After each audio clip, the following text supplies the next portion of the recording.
असी बिल्कुल अमन पसंद हाँ। ये मुल्क साढ़े बुजुर्गों ने बनाया और नारा लगे पाकिस्तान का मतलब क्या,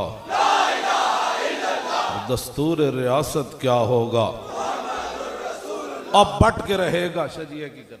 ओ अल्लाह चलो हुण कहते जी किसी को इजाजत नहीं है नजरिया पाकिस्तान के नारे को बतौर सियासत इस्तेमाल करे। असी तो कभी भी नहीं इस्तेमाल किया, तुसी कर लो। पीड़ा होर ते फकियां होर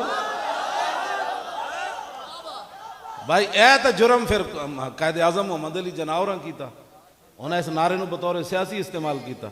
अगर एक कलमे मुबारक का नारा न लगता जलिया तो 70,000 ते लखा मुसलमानों दियां धियां दे गले नहीं सन कटने। क्यों शाह जी? ते खून दियां नदियां नहीं सन बहनियां। ये हुजूर दा अल्लाह कलमा आ गया तो फिर लोग अपनी धियां भी सुट दित्तियां। पता है तारीख तो बेबयान नहीं ना कर दे। खूने मुस्लिम अर्जा मेरे को किताब है लिखा, एक नौजवान लुटिया पटिया पाकिस्तान पहुंचा तो कहने लगा मैं एक जगह गुजरिया उत्थे हिंदू ते सिख लौंडे एक ढेर लगे हुए सी ते रक्स कर रहे सन, इंज लुडियां पा रहे सन।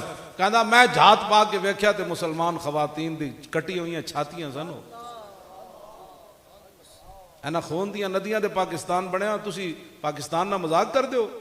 तुसी कुड़ियां मेराब विच नचा के ते की कुफर नूं दसना चाहते हो? इंज नहीं होना।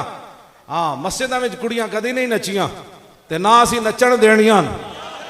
हाँ हाँ ये गर्दना असी सिर्फ रसूलुल्लाह वास्ते रखियां और हकीकतन रखियां।